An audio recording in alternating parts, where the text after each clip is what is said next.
Greetings all, Dr. Nakia here, bringing you our tip for the week as we overcome obstacles in October on the Edufaith Essentials podcast.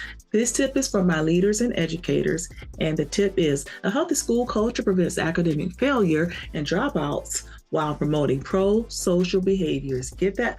Pro-social behaviors, which means culturally competent environments help every student succeed. If students know that their culture is accepted and that the leaders and the educators are competent about their cultures, they can better connect with students. And that means positive culture equals positive outcomes. And that's from Marzano et al. 2005 and Lakewood 2005. To listen and learn more, join me on the Edufaith Essentials podcast, now streaming on all streaming platforms. Remember, it's all about the culture.